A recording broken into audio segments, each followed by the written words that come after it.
a tabela agora, os jogos, os horários, vai claro, ser é óbvio. de acordo com o que o São Paulo tem. Não sei se é uma, se é uma coisa um pouco mais Mas pessoal, mas é óbvio, né? Quando aconteceu com a frente tripla o ano passado, tem o Flamengo, etc., ele chegou esse ano no Corinthians, é óbvio. Porque o calendário da Sul-Americana, os jogos da Libertadores e da Copa Sul-Americana, a CBF não tem ingerência, tem que esperar a divulgação. Agora, isso é bizarro, né? A partida do São Paulo ser a que abre a rodada, sendo que o São Paulo jogou na quarta-feira contra o Corinthians. Não tem o menor cabimento ser às 16 horas. Para o Botafogo é bom, porque o Botafogo teve a semana livre e só vai jogar na quarta-feira pela Sul-Americana. O Botafogo é ótimo esse intervalo. E você falou sobre provavelmente o time reserva, Tironi. O São Paulo teve folga depois da mobilização total contra o Corinthians na quinta-feira e está treinando nesse momento. É o único, o Dorival vai juntar os caras lá, vou botar esse time para jogar contra o líder do campeonato. Além de tudo, o jogo ser 16 horas e já está ficando quente no sudeste brasileiro, prejudica o jogo. Não, eu sei, mas amanhã vai fazer muito frio, viu? Vai virar o tempo. Aonde? Vai, em São Paulo. Então vai. Eu sou um fanático pela... Ele é fanático pelo frio. Eu sou louco com o negócio de temperatura. Amanhã, frio. Bom, enfim... Não sei onde você está vendo. 26 graus, tem nada de frio. Vai chover. Hoje, ouvindo a Rádio Bandeirantes... A Rádio Bandeirantes falou, tá falado. É isso. E o meteorologista disse, olha, esse calor de hoje, ele precede uma frente fria. Então, chega amanhã. Chega amanhã. É mesmo? Não sei se antes ou depois do jogo. De qualquer forma, eu acho que era... Você está brigando se o jogo fosse... você falou, se o jogo fosse sábado à noite, já teria alguma... Tem que ser domingo, né? Os caras jogaram quarta-feira. Exato. O jogo do líder, né? Tem que ser domingo, o último jogo da rodada, 6h30. Não, mas peraí, entendeu? o Botafogo joga quarta também, vai atrapalhar o Botafogo também. Não, então 4 da tarde, domingo. Ah, tá. Aí exato. Né? Compreensível. Sim, mas se jogar 6h30 também não vai mudar nada. O Botafogo vai chegar no Rio de Janeiro meia-noite. Sobre os times, né? O Botafogo, ainda sem o Tiquinho, apresentou o Diego Costa, que está regularizado, mas não joga há muito tempo. Não acredito que ele vá ser relacionado para o jogo.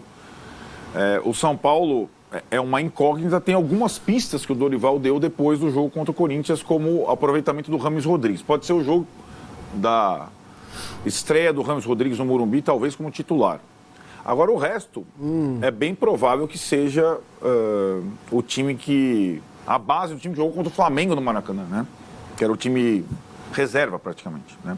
Com mudança em todos os setores. E o Luciano, São Paulo, mas nem tanto, né? E o Luciano tem a questão... machucado? Não é que ele está com desconforto muscular. Ele não está lesionado. O São Paulo não utilizou ele contra o Flamengo para evitar uma lesão muscular séria. Ele é uma dúvida, deve estar participando do treino para ver se suporta bem. E, de fato, esse está descansado, né? Não jogou nem domingo contra o Flamengo e nem quarta-feira contra o Corinthians. Idealmente seria Luciano, talvez o Rames Rodrigues, e aí a defesa reserva, talvez o goleiro reserva, o meio de campo inteiro reserva, né? Para que o São Paulo também tenha um time com condição física de competir contra um time muito físico, né? O Botafogo é um time, talvez o time do Campeonato Brasileiro mais físico, né? Então acho que é um jogo... E tem um outro detalhe desse jogo interessante. O árbitro. O árbitro é o Ramon Abel. Nossa. Que não, tudo bem. É um árbitro, que é meio confusão, novo, é uma aposta e tal. Ele apita esse jogo jogo com grande visibilidade no final de semana, e no final de semana que vem ele está fora da escala. Que ele vai apitar o Sauditão. Amigo. Ele vai apitar na Arábia. Vai para a Arábia. No outro final de semana. Estamos exportando. Mas ele vai morar lá ou ele... Não, acho que isso vai, bate e volta. O cara vai na segunda-feira... Tão pertinho, Mas assim tá surpreso. O Ramon Abel apita São Paulo e Botafogo, e no final de semana que vem ele não apita no Brasil, porque ele vai apitar a rodada do Sauditão. Exportação, árbitro tipo exportação. Certo? Rapaz. É bom pra ver como ele se comporta, né? Vamos ver. Com os caras... Se ele se comporta de forma diferente do que se comporta aqui, né? O Fernando tá falando assim, a previsão amanhã é de 26 graus na hora do jogo. Não tem nada de clima ameno, não. O Fernando tá falando aqui. Tá bom. O homem. A CBF anunciou essas datas dos jogos de agosto há exatos 13 dias. Os times envolvidos em mata-matas já estavam envolvidos no mata-mata. Sim. Alguém levantou o dedinho? Não, nunca. a gente levantou a lebre, né? A gente Próximo levantou a lebre. assunto. É. Não, a gente sim, Arnaldo, mas aí agora é um negócio inacreditável, entendeu? A seleção, o jogo no sábado. Os jogos do Botafogo, apesar dele ser líder do campeonato, a gente está virando o turno. Dos 4 grandes do Rio, é o que menos teve jogo no sábado, no domingo às 16 horas. Sim. É o que menos teve jogo domingo às 16 horas para a Praça Rio de Janeiro. Isso tem sido assim, pode ser, eu imagino que agora muitos jogos serão trocados justamente para dar visibilidade ao time que já é praticamente campeão. Por isso que há uma readaptação da tabela, inclusive em alguns casos, para dar visibilidade para esses jogos. Agora, de novo, quando a CBF marcou as quartas de final das semifinais da Copa do Brasil e uma atualização da tabela, os times que poderiam ser prejudicados reclamaram? Não. Em relação ao São Paulo, né, teve uma modificação posterior, depois que o São Paulo passou pelo São Lourenço, e os jogos com a LDU foram confirmados para quinta-feira. O Corinthians também, depois de ter passado pelo News Old Boys, o São Paulo jogaria com o Curitiba antes da data FIFA no sábado e contra a LDU na quinta. E aí o jogo foi para domingo à noite.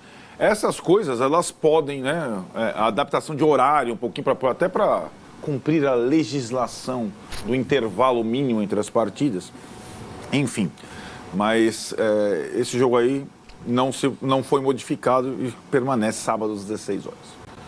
O Beto fala o seguinte aqui, Massa. Se o calendário já está ruim para amanhã, na semana que vem, se o São Paulo não conseguir um voo fretado do Equador, ele só vai chegar no Brasil sábado à noite para jogar domingo à tarde em Minas Gerais. 4 horas também. É o jogo contra o Atlético. América. E o Lúcio Voo fala, fretado. Oi? Voo fretado. Voo fretado. E o Lúcio Flávio fala, conforme a CBF fala, ninguém mandou ter 3 frentes, agora chora. Bom, é assim, né? O dirigente da CBF, não lembro qual foi, falou a respeito disso, lembra? Mas o ponto do Quando Amarília o Palmeiras é um ponto, né? reclamando Também ninguém falou um pio, agora que viu o negócio na frente. O Palmeiras estava reclamando do calendário, o Palmeiras não, o Abel falou sobre isso em alguma das coletivas, o dirigente, vice-presidente da CBF falou. Quem manda querer ganhar Vice-presidente da região sul. É esse aí. Quem manda querer ganhar os 3 campeonatos? Bem lembrado. Quem manda, né? Quem manda? Lembrado. Quem manda? Não, mas esse dirigente, a Marília está cobertíssima de razão. Entendeu? A gente fica se debatendo, falando sobre isso, mas quem devia cuidar disso não sabe nem o que está acontecendo. Entendeu? Não sabe mesmo. Não sabe mesmo. Não sabe né? mesmo. Não é modo de falar. Não sabe. E acho que Agora, são detalhes... tão pequenos de nós são detalhes fundamentais para todos os clubes envolvidos, né? Tanto as questões das convocações, quando vai ser, liberação do jogador, quanto a questão de calendário, faz parte do trabalho dos caras. Os caras vão... é incrível. Agora, o Botafogo não tem dúvida, está com 47 pontos, está rumando para o título. Ele vai com a cavalaria e a Copa Sul-Americana, espere tudo certo. Até aí não há discussão. Não, pelo amor de Deus. Agora, fala. O segundo colocado, que é o Palmeiras, precisa fazer os mesmos 47 pontos do Botafogo no segundo turno para ter uma pequena chance. Né? Agora, o Oswaldo tem um ponto aqui, ó. O São Paulo que não deixa o brasileiro de lado. Se der errado a Copa do Brasil e Sul-Americana, vai ser mais um ano fora da Libertadores. Esse é um ponto, Marília. Foi exatamente o que aconteceu no ano passado. Não dá para largar. O ano passado aconteceu justamente isso. Vamos para a final, perdeu a final. E aí... O São Paulo precisa hierarquizar o que ele quer. Se o que ele quer é a Sul-Americana, a Copa do Brasil e o brasileiro, precisa largar um pouco. Mesmo tendo um elenco maior, mesmo tendo a possibilidade, como mostrou na semana passada, de escalar um time alternativo e sair com um resultado importante. O que precisa fazer é pegar a tabela e ver quais são os jogos obrigatórios do São Paulo. O Botafogo está ganhando dentro e, eventualmente, até fora de casa. Esse é o jogo que não é obrigatório para o São Paulo. Ganhar do líder do campeonato com 900 mil pontos, ainda que seja uma frustração jogar em casa, não é obrigatório. Outros times perderam em casa para o Botafogo, certo? Sim. Na outra semana jogando, aí precisa ver se o jogo é obrigatório ou não, para chegar numa pontuação de rendimento 50%, 49%, que dá uma vaga no G6. Essa é a conta feita. São Paulo precisa pegar a tabela, olhar quantos por cento tem, quais são os jogos obrigatórios no meio dessas datas de Copa, lembrando que tem Copa Sul-Americana nas próximas 2 semanas, depois, se passar, só em outubro. Então, os jogos de setembro se tornam só o brasileiro e a final da Copa do Brasil. Então, o São Paulo precisa pegar a tabela e não ser surpreendido pela tabela, olhar a tabela e falar quais são os meus jogos obrigatórios, quem vai jogar onde. Não, eu acho que pensar jogo a jogo, como o Dorival falou lá no jogo de Cuiabá, é um plano ruim. Galera, então é isso, né? Tá aí a tabela, o São Paulo pega o Botafogo hoje, né, às 4 da tarde, jogo duríssimo, né? Eu acho que vai ser um jogo muito difícil. Eu acho que o São Paulo tem que se preocupar sim com o G6. O São Paulo tá 4 pontos ali do G6, né? Eu acho que esse jogo é um jogo que realmente, se o São Paulo ganhar, melhor ainda. Somar ponto, melhor ainda. Mas é um jogo que é muito difícil, vai ser muito duro, né? E o São Paulo também vai jogar cheio de desfalques, cara, tudo cansado, né, do último jogo. Então, eu acho muito difícil. Agora, o próximo jogo é contra o América, depois é contra o Coritiba. Então, acho que é 2 jogos que dá pro São Paulo ganhar, sim. Então, você pode ter que jogar de acordo com a tabela também, como a Marília falou, né? Então, o jogo hoje é um jogo difícil pro São Paulo. Eu acredito que o São Paulo tem chance de ganhar, claro. O São Paulo vem jogando um bom futebol, né? Principalmente do que jogou contra o Corinthians. Estreia do Rames, parece que vai jogar titular, Luciano joga e tal. O São Paulo pode ganhar o jogo. Agora, é um jogo difícil, é um jogo que não tá nas pretensões do São Paulo, falando assim, né? Bora ver, vai ser um bom jogo. E se o São Paulo vencer, cara, aí é outra parada. Porque se o São Paulo vence o Botafogo, aí tem total chance de vencer do América e do Coritiba. E aí o São Paulo já pensa ali, não em G6, e até em G4, né? Então é isso. Galera, muito obrigado pela visualização que tá tendo no canal aí nos últimos dias aí. A gente pede que você se inscreva no canal, deixa o like e comenta o opinião de vocês aí, valeu? Todos que querem para o Band Esporte, link do canal G4 na descrição. É nóis. Vamos, São Paulo!